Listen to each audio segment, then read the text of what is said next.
बड़ की गवाही कहानी को लाइक करें, शेयर करें और चैनल को सब्सक्राइब करें। एक गांव में सेठ नारायण दास नाम का एक धनी रहा करता था। वह एक दूर गांव जा रहा था कि रास्ते में मटरू नाम का एक ग्रामवासी उसे दिखाई दिया। उसने कहा, सेठ जी, मेरा घर ढह गया है। यदि जल्दी ही ठीक ना किया तो मुझे और बच्चों को किसी पेड़ के नीचे खड़ा होना पड़ेगा।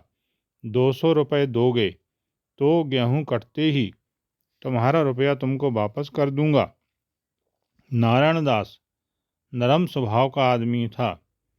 मटरू को इनकार न कर सका। उसने अपने बटुए से 200 रुपये निकाल कर दे दिए। मटरू ने समय पर यह ऋण नहीं चुकाया। एक फसल कटी, दूसरी भी कट गई, लेकिन मटरू ने ऋण नहीं चुकाया। एक बार सेठ ने मटरू से कहा, क्यों भाई मटरू, अभी तक वह कर्ज क्यों नहीं चुकाया? कौन सा कर्ज? मटरू ने कहा, उस साल घर ठीक करने के लिए गर्मियों में 200 रुपये जो लिए थे। तुम इस तरह बात कर रहे हो जैसे तुम्हें कुछ याद ही ना हो। सेठ ने कहा, अगर मैं भूल भी गया था तो तुम्हारे पास तो दस्तावेज होगा, उसे भेज दो, मैं दे दूंगा। मटरू ने कहा, तुमने तो कोई दस्तावेज लिखकर नहीं दिया था। सेठ ने कहा, मैंने भी यह सोचकर कोई कागज़ नहीं लिखवाया कि कर्ज जल्दी ही दे दोगे। सेठ ने कहा, वाह, यह भी खूब रही।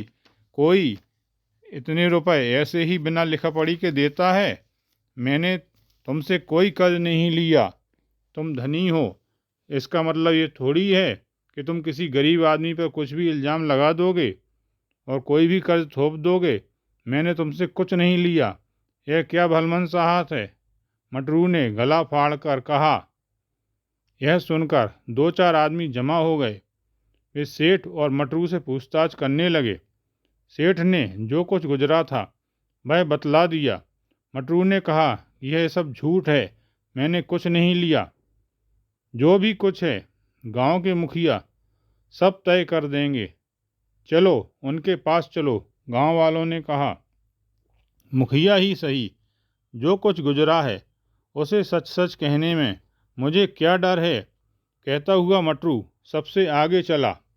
मुखिया बड़ा अक्लमंद था, बड़ी सूझबूझ वाला और अनुभवी था। उसने जो कुछ भी सेठ को कहना था सुना, मटरू की बात भी सुनी। मैं क्या कोई भिखारू हूँ? 200 रुपये का कर्ज करने की मुझे क्या पड़ी थी? यह सच है कि मैंने फसल बेचकर अपना घर ठीक करवाया था। यदि सेठ ने मुझे कर्ज दिया था तो क्या वह बिना लिखा पढ़ी के दे देता? मटरू ने कहा। मुखिया ने सेठ की ओर मुड़कर पूछा, आपने मटरू को रुपया कहाँ पर दिया था? और रुपया देते समय क्या किसी ने देखा था? वहाँ था ही कौन? एक बड़ के पेड़ के नीचे बैठकर मैंने मटरू को रुपए दिए थे। सेठ ने कहा। तब क्या है, आप जाकर उस बड़ के पेड़ को बुला कर लाइए, उसी को गवाह बनाया जाएगा। आप अभी जाकर उस बड़ के पेड़ से कहिए कि मुखिया ने बुलाया है। मुखिया ने सेठ से कहा। सेठ ने हिचकते हुए कहा, क्या बड़ का पेड़ आकर गवाही देगा? जब मैं बुला रहा हूँ तो वह क्यों नहीं आएगा? उससे जाकर जल्दी कहो, वह बड़ का पेड़, यह कहकर आप अपने आप चले आना। हम सब आपका इंतजार करते रहेंगे। मुखिया ने सेठ को भेज दिया। वहाँ पर जो भी लोग एकत्र हुए थे मुखिया की बात सुनकर अचरज में थे। मटरू की खुशी का ठिकाना ना था। वह मन ही मन सोच रहा था कि मुखिया पागल हो गया है, कर्ज वो कैसे साबित करेगा, मैं तो साफ बच जाऊंगा। थोड़ी देर तक मुखिया चुप रहा। फिर उसने मटरू से पूछा, क्यों मटरू, सेठ को पहुंचने में कितनी देर लगेगी? भाई अब तक तो वहां पहुंच ही गया होगा। अरे, अभी कैसे? वह तो 2.5 मील दूर है, जिस पर अभी बारिश हुई है।